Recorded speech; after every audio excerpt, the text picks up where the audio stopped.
할렐루야. 오늘 수요 예배에 수요 기도회에 나오신 우리 성도님들을 환영하고 축복합니다. 오늘도 주님께서 우리에게 말씀해 주실 줄 믿습니다. 오늘 말씀의 제목은 질서 있게 행함입니다. 어렸을 적에 어머니에게 항상 꾸중을 들을 때마다 등장하는 단어가 있었습니다. 너 문혁, 예수 믿는 사람, 어머니가 열심히 예수를 믿으셨는데요, 예수 믿는 사람이 그렇게 규모 없이 행동하면 어떡하니? 질서가 없어, 질서가. 그 당시에는요, 규모 없이 행한다라는 말이 무엇인지 잘 몰랐습니다. 오늘 우리가 읽은 데살로니가 3장에 옛날 성경에는 규모 없다라는 말이 수차례 등장을 합니다. 그리고 오늘 여러분들이 가진 성경에서는 단어가 바뀌어서 게으르게 행하다라고 적혀 있습니다. 지금 돌아보면 내가 게을렀나? 라는 생각을 합니다. 아무리 생각해도 누워서 빈둥거리는 게으름을 말하는 것 같지는 않습니다. 전에 있던 교회에 저에게 은사 목사님이 계신데요, 교역자 회의 때마다 항상 하시던 말씀이 있으셨습니다. 바쁜 목사는 나쁜 목사야. 바쁜 목사는 나쁜 목사야. 바빠서 성도들을 못 만나고 성도들이 찾아와도 시간 내 줄 수 없고, 바빠서 기도하지 못하고 바빠서 말씀 묵상도 깊이 하지 못하는 바쁜 목사는 나쁜 목사야 라고 그러셨습니다. 그래서 성도님들이 의뢰에 전화하시면 의뢰에 이렇게 얘기하시거든요. 목사님 바쁘신데 죄송해요. 바쁘시죠? 근데 이것 좀 확인해 주실 수 있으세요? 전화 오시면요, 저는 항상 이렇게 대답을 합니다.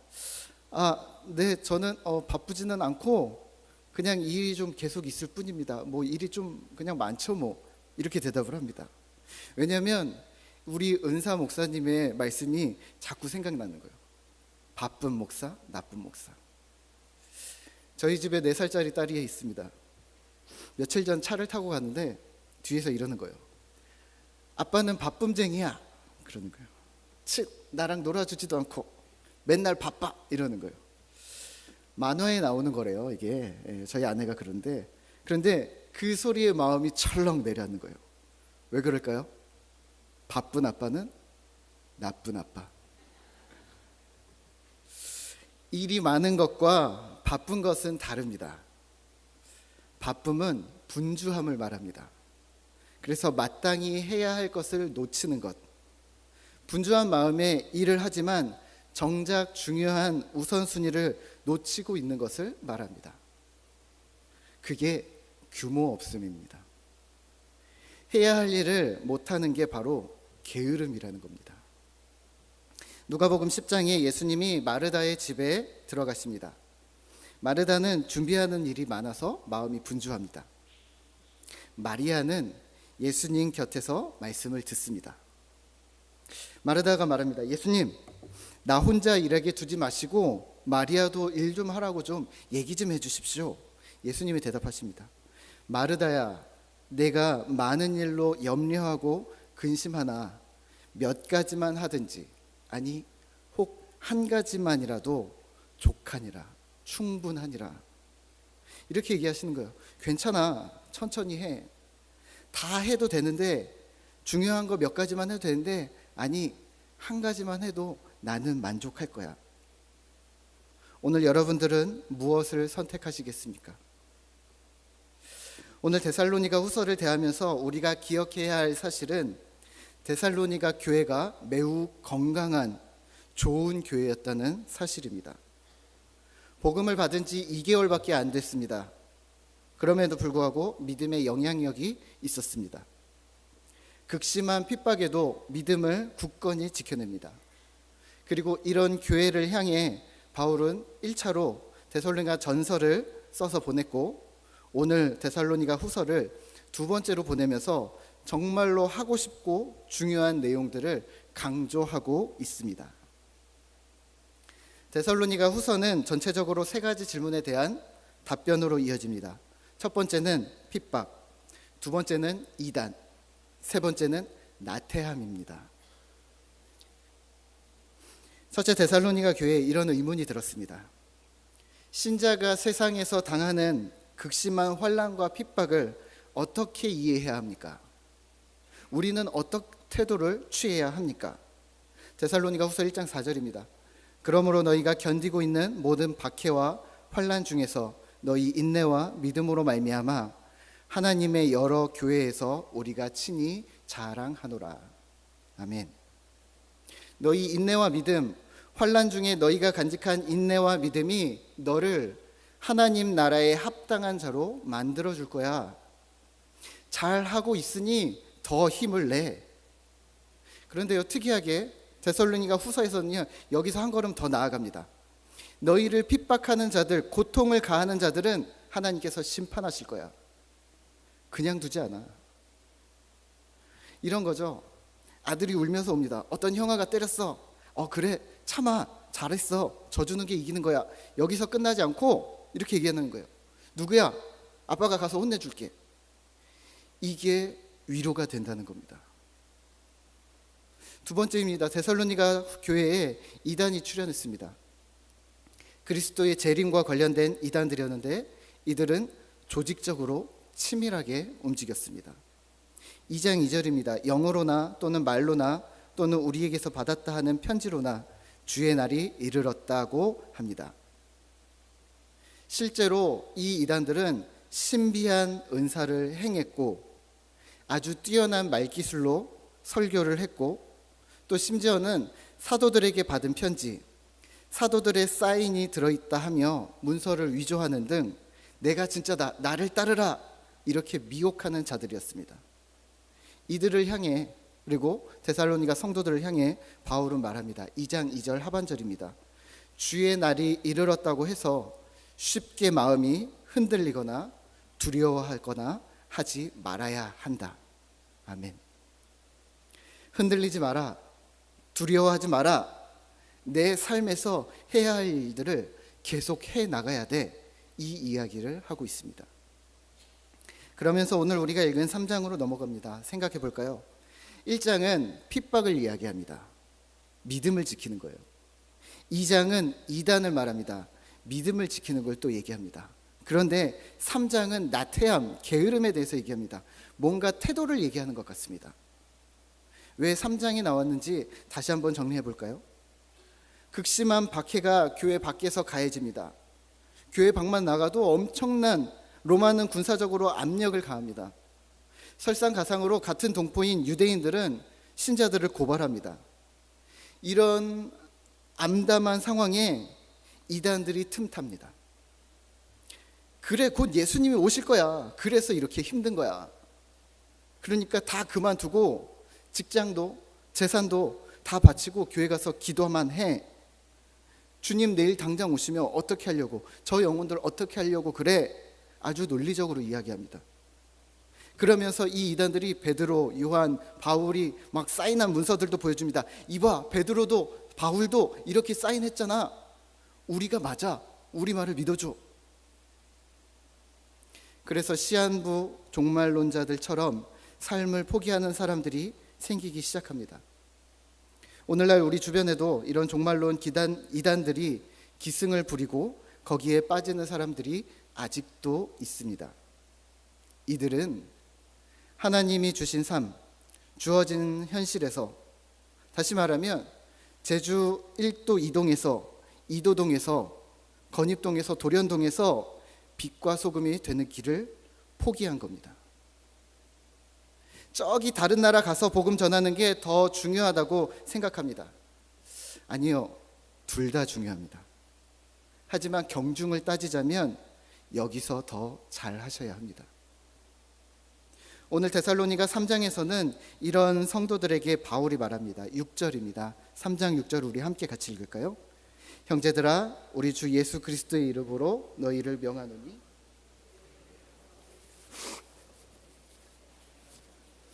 형제에게서 떠나라. 아멘. 핍박으로 인해 지쳐 포기하려는 자들, 또 정말 세상 끝에 대한 두려움, 혼란으로 미혹에 빠지는 성도들을 향해서 오늘 성경에서는 게으른 자들이라고 말합니다. 목사님 그게 게으른 것입니까? 네, 신앙생활에 있어서 게을렀다는 겁니다.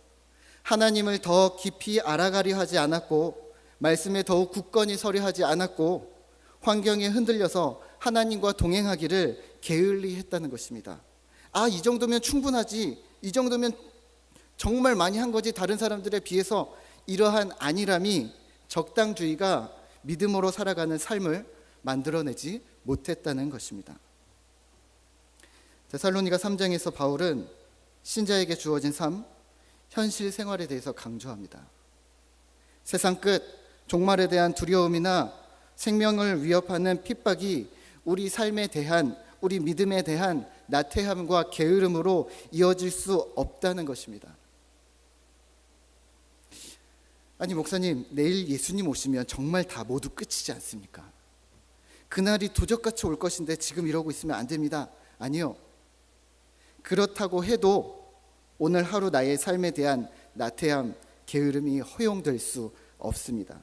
그 무엇도 핑계할 수 없다는 말입니다. 제가 큐티를 하면서 말씀 묵상을 하는데요, 매일 하는 게 힘든 거예요. 성경을 매일 읽고 뭔가를 남기는 게 이게 힘든 거예요. 급한 일이 생기기도 하고 성서 아카데미나 이제 경로대학 같은 사역이 오전에 있으면 마음이 분주해서 집중을 못하는 거예요. 그래서 한두 번 쉬는 걸 하나님도 이해해 주실 거야 이렇게 생각을 하면서 한두 번 걸르기도 합니다. 하지만 그게 지속적인 핑계거리가 되어서는 안 된다는 말입니다. 이러는 거죠. 하나님, 화요일은 경로대학이 있어서 저 큐티 쉬어야 됩니다. 하나님, 목요일은 성서 아카데미 준비해야 돼서 다른 말씀 묵상하지 않습니까? 그러니까 큐티 쉬어도 되죠. 이러면 안 된다는 겁니다. 신자는 어떤 상황에서도 정신을 차리고 있어야 합니다. 미혹에 빠져서도 안 되고 낙심하고 넘어져서 헤어나오지 못해도 안 되고 정신 바짝 차리고 부지런히 경성함으로 오늘 하루를 살아가야 하는 사명이 우리에게 있는 것입니다. 사도 바울은 신자들을 향하여 정확하게 받은 전통대로 행하라고 합니다. 2장 15절입니다. 우리 함께 같이 읽어볼까요? 그러므로 형제들아 굳건하게 서서 말로나 우리의 편지로 가르침을 받은 전통을 지키라. 아멘. 신약 성경에서 전통은 좋지 않은 것으로 언급하고 있습니다. 예수님도 조심하라고 하십니다. 사람의 전통을 지키느라 하나님의 말씀을 무시할 것이냐? 그럴 수 없느니라. 부정적인 의미로 사용되는 전통은 인간의 전통입니다. 인간이 만들어낸 전통입니다. 장로들의 유전입니다. 인간이 스스로 만들어낸 법칙들, 다시 말하면 성경과는 상관없는 자부심들을 말합니다. 제가 작년 봄에 처음 왔는데요, 어떤 집사님이 저를 조용히 부르시는 거예요. 특별한 말씀 없으셨는데 기억에 남는 거 이거 하나입니다. 목사님, 제가 이 교회를 45년을 다녔습니다. 끝이었습니다. 그 내용 계속 그 얘기만 하셨습니다. 45년 지냈는데 목사님 열심히 하셔야 합니다. 제가 45년을 계속 이 얘기만 하셨습니다. 왜 이 얘기를 하시까? 반면 오늘 말하는 전통은, 오늘 2장 15절에서 말하는 전통은요, 예수 그리스도로부터, 사도들로부터 가르침을 받은 전통입니다. 성경의 가르침, 복음의 가르침대로 행하라는 말입니다. 오늘 우리 교회는요, 제주 영락교회는 역사와 전통을 자랑하는 교회입니다. 몇 년 후면 70주년이 되시죠. 오랜 역사가 있다는 말은 하나님의 은혜가 그렇게 크게 우리에게 임했다라는 말일 뿐만 아니라 그 이면에는 수많은 법칙들이 교회 안에 있다는 말입니다. 부탁드리기는 인간이 만들어낸 사람의 전통이 아닌 하나님의 전통, 말씀의 전통, 복음의 전통을 지켜 행하는 교회가 되셔야 합니다. 생명 살리는 교회, 영혼 구원하는 교회, 사랑을 베풀고 나누는 교회가 되어야 합니다. 그렇다면 복음의 전통이란 무엇일까요? 7절과 8절에서 사도 바울은 이렇게 얘기합니다. 우리는 무질서하게 행하지 않았다. 8절입니다. 음식을 값없이 먹지도 않았고 수고하고 주야로 애써 일하였다. 무엇을 말하려는 걸까요? 9절입니다. 함께 읽겠습니다. 우리에게 권리가 없는 것이 아니오 오직 스스로 너희에게 본을 보여 우리를 본받게 하려 함이니라. 아멘. 바울이 말합니다. 너희가 원하는 인간의 전통대로 우리가 했다면 우리에게도 권리가 있다. 구약 시대로부터 내려온 전통들, 레위인, 제사장, 더 나아가서 사도들, 사역자들이 백성들로부터 사례비를 받아 생활할 권리, 그럼에도 불구하고 우리는 그렇게 하지 않았다. 실제로 바울은 천막 만드는 일을 합니다. 음식을 값없이 먹지 않았고 수고하고 애써 주야로 일하면서 폐를 끼치지 않으려고 노력했습니다. 왜 그랬을까요? 왜 고생을 사서 했을까요? 모범을 보여주기 위해서입니다. 사도들은, 교회의 리더들은 모범이 되기 위해서 당연한 권리를 요구하지 않았습니다. 더 나아가 믿지 않는 사람들 복음 전파를 위해 스스로 수고하기를 마다하지 않았습니다. 그런데 오늘날 우리는요, 믿음이 연약한 자들에게 본이 되기 위해서는 수고는 배제하고 기도만 많이 하면 된다고 생각합니다. 성경 많이 읽고 사람들만 교회로 많이 데려오면 된다고 생각합니다. 혹은 교회에서 하는 모든 행사, 예배를 포함한 모든 일정에 참석하면 저 사람은 모범적인 신앙인이야 라고 생각합니다. 또 그렇게 하기만 하면, 열심히 참석만 하면 믿음이 자란다고 생각합니다. 과연 그럴까요? 아니요. 여기가 함정입니다. 공예배에 참석하고 교회의 행사에 참석하는 것이 신앙생활일까요? 아니면 세상에 나가서 오늘 하루 말씀대로 겸손히 성실하게 일하며 속이지 않고 정직하게 사랑으로 사는 게 신앙생활일까요? 어느 게 신앙생활일까요? 둘 다죠. 네. 둘 다입니다. 하지만 분명한 것은 믿음의 성장은 말씀에 기초한다는 것입니다. 그리고 믿음의 본은 말씀에 기초한 삶, 행동, 말로 드러난다는 것입니다. 다시 말하면 교회 안에서 기도, 말씀, 예배를 통해 믿음이 성장해야 되고 교회 밖에 나가 말씀으로 살아내야 믿음의 모범이 본이 될 수 있다는 겁니다. 교회 안에서만 있어서는 본이 될 수 없다는 말입니다. 우리 매 주일 예배 때마다 참회 기도 하시잖아요. 그렇죠? 이 문구를 기억하실 겁니다. 한 주간 나의 삶, 나의 말, 생각, 행동을 돌아보며 참회의 기도를 드리겠습니다. 질문 하나 할까요? 오늘 이 자리에 계신 성도님들은 오늘 무슨 말을 하셨습니까? 무엇 때문에 기분이 상했고 무엇 때문에 기분이 좋으셨습니까? 어떤 결정을 내리셨습니까? 그래서 그 결정 때문에 거기 같이 있던 비신자들에게 혹은 나랑 같이 있었던 초신자들에게 본이 되었습니까? 아니면 수군거림이 되었습니까? 데살로니가 교회 같은 좋은 교회, 건강한 교회도 문제를 만드는 사람들이 있었습니다. 11절입니다. 제가 읽겠습니다. 우리가 들은즉 너희 가운데 게으르게 행하여 도무지 일하지 아니하고 일을 만들기만 하는 자들이 있다 하니, 게으르게 행하고 일하지 않고 일을 만들기만 하는 자들, 그런 사람들이 2000년 전에도 있었습니다. 오늘날 우리의 교회처럼 말입니다. 일을 만듭니다. 부서를 예로 들까요? 제가 유년부를 하고 있는데요. 기도하자 그랬더니 유년부 기도회를 만들고 초등부 기도회를 만들고 유치부 기도회를 만들고 기도회를 수십 개 만듭니다. 전도하자 그랬더니 유년부 전도팀을 만들고 초등부 전도팀, 소년부 전도팀, 유치부 전도팀을 만듭니다. 그럼 초청잔치도 하자, 부흥회 하자, 세미나 하자. 옆에 교회도 그렇게 하니까 우리도 그렇게 하자. 유명한 교회들, 좋은 교회들이 이런 것을 한다더라. 우리도 그렇게 하자. 네, 기도해야죠. 전도해야죠. 하지만 실제 무릎 꿇고 기도하고 실제 밖에 나가 전도를 해야지 기도에 관한 행사, 전도에 관한 행사, 그런 것으로 믿음의 성장이 이루어지는 것은 아닙니다. 더 큰 문제는 뭐냐면 일은 벌리지만 본인은 일하지 않습니다. 다른 사람이 해야 한다고 생각합니다. 그 집사님은 더 기도해야 돼. 아직 그 성도는 더 전도해야 돼. 아직 조금 안 됐어. 그 사람은 그래, 이제 좀 경험이 좀 있으니까 교회 안에 있는 봉사시켜서 교회가 좀 잘 돌아가게 하자. 근데 정작 본인은 아무것도 하지 않습니다.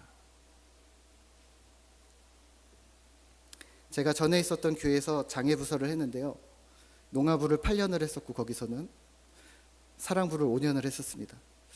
연초만 되면 교사가 부족한 거예요. 부서 권사님들이 항상 저한테 연초마다 항상 이렇게 얘기하세요. 연말 연초 때마다 항상 이렇게 얘기하시고요. 목사님, 청년부 가서 광고 좀 해서 교사 좀 데려오세요. 청년들이 일을 잘해, 이러시는 거예요. 어른들이 하지 않는데 청년들이 할까요? 나는 안 하면서 다른 성도들, 다른 집사님들 시킨다고 해서 기도하고 전도하고 봉사하고 그럴까요? 목사님, 저는 예전에 다 했습니다. 그래서 후배들한테 물려주려고 합니다. 아니요, 예전이 아니라 지금 어떻게 하고 계신가를 말하고 있는 중입니다.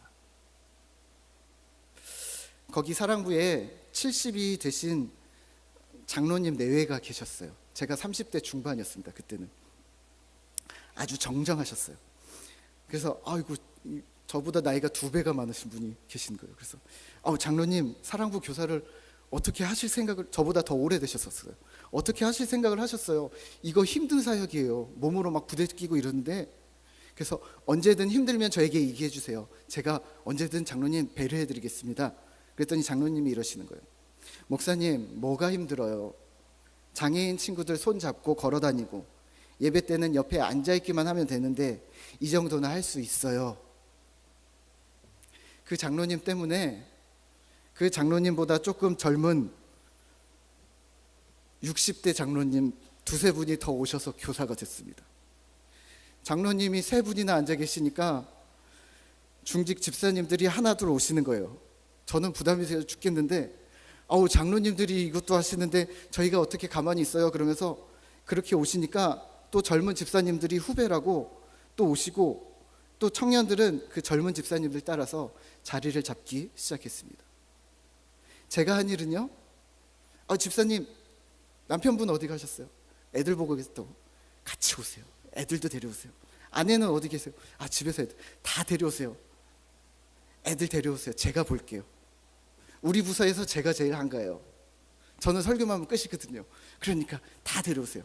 혹여 진짜로 이 말을 믿고서 애들을 데려오신 분들은 애들이 중고등학생이면 보조교사를 만듭니다. 초등학생들이 오면 이 친구들이 저한테 안 옵니다. 이미 청년 선생님들의 애들을 보고 있습니다. 믿음의 성장은, 믿음의 훈련은 누군가에게 훈련을 시키는 것이 아니라 훈련을 함께 하는 것입니다. 믿음이 흘러가도록 나를 보여주는 것입니다. 나를 보고 있는 신앙의 동료들, 교회 후배들, 우리 아이들이 어느새 나와 함께 믿음의 모범으로 만들어져 갈 것입니다. 아멘. 만약에 지금 내 믿음을 교우들에게, 가족들에게, 더 나아가 세상에 보여줄 수 없으면 내 뒤에는 믿음의 흐름이 없다고 생각하시면 됩니다. 에이, 목사님, 저만 그렇지 않아요. 다 똑같아요. 다들 그래요. 아니요, 다들 잘하고 있는데 나만 그 교회의 문제일 수도 있습니다. 두렵지 않으세요? 오늘 본문 10절과 12절에서는 사도 바울이 아주 강력하게 말합니다. 일하기 싫으면 먹지도 말라. 12절입니다. 조용히 일하고 자기 양식을 먹으라. 자신이 문제라는 생각을 안 하는 사람들에게 조용히 하고 내 할 일이나 하라고 말합니다. 스스로 자신을 돌아보지 않는 자들에게 교회의 주도권을 주지 말라고 합니다. 환난과 핍박이라는 환경과 상황에 내몰린 자들, 말세라는 앞날에 대한 불안감과 두려움에 빠진 자들에게, 그래서 미혹에 빠진 자들에게, 그래서 아무것도 하지 않으려는 자들에게 교회의 주도권, 리더의 자리를 주지 말아야 한다고 말합니다. 왜냐하면 그 사람들의 특수한 상황이 표본이 될 수 있기 때문입니다. 잠시간 우리끼리 허용되었던 특수한 상황, 저 집사님 지금 힘드니까 내일 새벽기도 쉬라고 하자. 괜찮아. 그 정도는 하나님도 이해하실 거야. 말씀 묵상하는 거, 저분 지금 조금 상황이 힘드니까 상황이 회복될 때까지만 좀 간략하게 좀 약식으로 성경 읽으라고 하자. 쭉 읽지 말고 좀 그렇게 하자. 말씀대로 사는 거 쉬운 일 아니니까 그래 조금만 더 기다려주자, 믿음이 성장할 때까지. 이렇게 했던 특별 케이스들이 교회 안에 마치 신앙의 기준처럼 작용될 우려가 있다는 말입니다. 저는 어릴 때부터 애늙은이라는 말을 많이 들었습니다. 지금 이제 늙어가고 있는데요. 아직 멀었지만 장로님들에게. 유치원 때부터 7살, 8살 때부터 양반다리 하고 다리 꼬고 뒷짐지고 다니고, 그래서 어른들이 7살, 8살짜리가 이렇게 뒷짐지고 다닌다고 해서 우습다고 그렇게 자주 부르셨습니다. 30대 중반이 넘으면서 이제 배가 나오기 시작하고요. 움직이기도 이제 귀찮아지면서 뒷짐지는 것이 편해졌습니다. 그리고 익숙해졌습니다. 뒷짐지면 너무 편한 거예요. 이렇게 딱 지면, 죄송합니다. 지면 허리도 쫙 펴지는 것 같고, 팔을 어디다 둬야 될지 사실은 모르겠는데 팔이 딱 모아지고 앞으로 하는 것보다는 뭔가 어깨도 펴지는 것 같고, 그래서 뒷짐지는 게 너무 좋습니다. 그런데요, 저는 교회에서 뒷짐지는 것을 조심합니다. 교회 안에 아버지, 삼촌뻘이신 장로님, 집사님들이 많이 계신데 젊은 목사가 예의 없게 그러면 안 되죠. 혹여 제가 아침 1부 예배 전실에서 항상 안내를 서다가 저도 모르게 뒷짐을 이렇게 칩니다. 그리고 사람이 아무도 없으면 거울 앞에서 이렇게 저를 봅니다.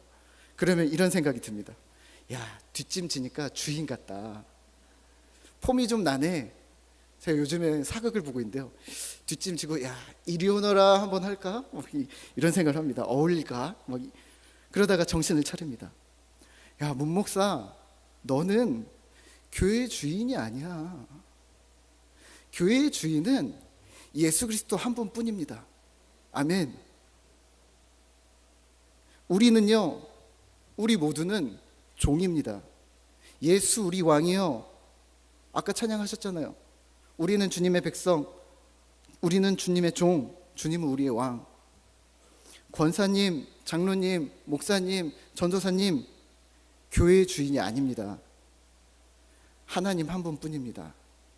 교회의 머리는 예수 그리스도 주님밖에 없습니다. 그런데요, 만약에 제가 아무도 없을 때 뒷짐지는 걸 보고 만약에 새로 오신 목사님들이 저를 보고서 아, 영락교회 안내 설 때는 뒷짐지고 안내를 서야 하는구나 하고 잘못된 행동이 기준으로 적용하면요, 말이 안 되는 일입니다.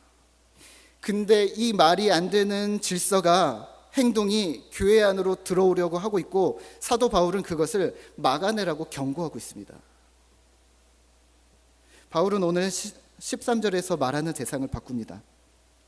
형제들아, 교회 안에 어려움을 만드는 자들 말고 사실 조용히 묵묵히 자신의 일들을 잘 감당하고 있는 신실한 성도들에게 말합니다.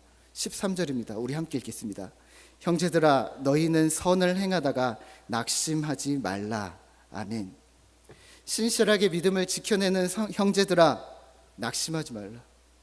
선을 행하며 신자의 모습을 지켜내는 자들, 세상에서 또 교회 공동체에서 선한 영향력을 미치는 자들을 향해 실망하지 말아라. 너희가 지켜내고 있는 믿음의 자리 잘하고 있으니까 환경을 보며, 주변을 보며, 사람을 보며 마음을 상해하지 말라고 말하고 있습니다.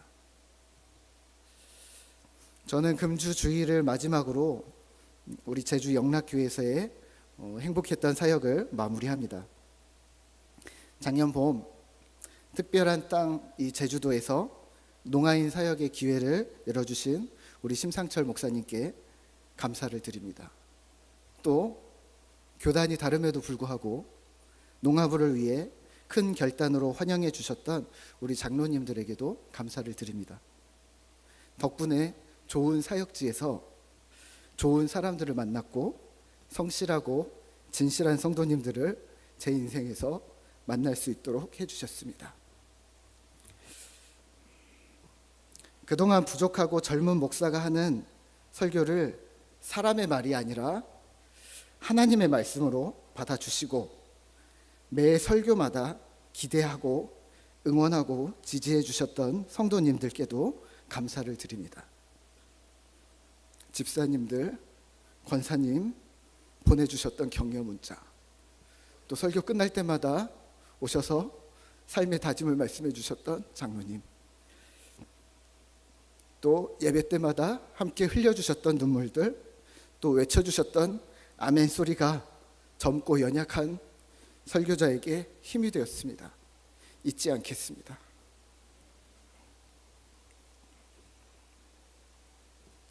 성서 아카데미 성경 공부를 통해서 그동안 가지고 있었던 믿음을 가감없이 나눠주시고 또 기꺼이 말씀으로 돌아오기로 작정하셨던 우리 반 성도님들에게도, 또 특별히 헌신해 주셨던 반장들한테도 감사를 드립니다. 또 경로대학 교사들에게는 감사한 마음 가지고 있으면서, 또 경로대 학생들로 계신 우리 성도님들에게는, 그러니까 어르신들에게는 제대로 경로대학에서 인사드리지 못한 죄송한 마음을 같이 합니다. 또 저에게 제주도 사투리 특훈을 시켜주셨던 교도소 사역팀 어머님 같은 권사님들께도 감사를 드리고, 또 잘하지도 못하는 찬양을 인도자라고 믿고 함께해 주셨던 금요 시찬팀에게도 감사를 드립니다. 또 보이지 않는 곳에서 교회를 위해서 성실하게 기도해 주셨던 중보기도팀 사역자들과 우리 팀장님에게도 감사를 드립니다. 무엇보다도 유년부와 농아부 부장이셨던 우리 송창길 장로님과 김일생 집사님, 양시영 권사님, 양기봉 집사님 신뢰해 주시고 믿어 주셔서, 그리고 따라와 주셔서 귀한 사역들을 제가 잘 감당할 수 있었습니다. 유년부 아이들과 선생님들, 또 우리 농아부 성도님들께는 너무 짧은 시간만 함께 하게 돼서 죄송하다는 말씀밖에는 드릴 말씀이 없습니다. 또 함께 손발을 맞춰가며 사역을 감당해온 우리 교역자들에게도 감사를 드리고, 또 물심양면으로 수많은 일들을 담당해 주신 사무처장님과 사무처 간사님들, 집사님들께도 감사의 말씀을 드립니다. 제주 영락교회에서의 마지막 설교지만 평소와 같은 말씀밖에는 드릴 말씀이 없는 듯합니다. 형제들아, 선을 행하다가 낙심하지 말라. 그리고 욕심을 내면 16절을 더 덧붙이겠습니다. 제가 읽겠습니다. 평강의 주께서 친히 때마다 일마다 너희에게 평강을 주시고 주께서 너희 모든 사람과 함께 하시기를 원하노라. 아멘. 평강의 주님께서 일마다 때마다 상황마다 환경마다 주님께서 함께 하시기를 기도하겠습니다. 주님께서 함께 하심으로 믿음의 전통을 세우는 우리 제주 영락교회, 신앙의 질서를 바르게 세우고 그것을 지켜 행하는 제주 영락교회 되기를, 그리고 그런 성도 되시기를 기도하겠습니다. 또 생각날 때마다 저를 위해서 기도해 주시고, 또 새로운 사역지에서도 하는 주의 일들을 잘 감당할 수 있도록 기도해 주시면 감사하겠습니다. 우리 함께 말씀을 생각하며 같이 기도하실 텐데요. 하나님, 우리가 선을 행하다가 낙심하지 않게 주님 도와주시옵소서. 환경과 상황에 또 사람 때문에 우리의 마음이 무너지는 일들이 많습니다. 그럼에도 불구하고 하나님을 바라보며 다시 일어설 수 있도록 주님 도와주시옵소서. 하나님, 우리가 믿음의 전통들을 세워나가기 원합니다. 우리 제주 영락교회 좋은 전통들을 남기고 복음의 전통들을 남기고 하나님 말씀의 전통들로 무장되어서 이 땅 가운데 빛과 소금의 역할을 감당하는 우리 귀한 교회가 되어지도록 주님 도와주시옵소서. 그런 성도들 바로 우리가 되도록 주님 도와주시옵소서. 우리 함께 같이 말씀을 생각하며 기도하겠습니다.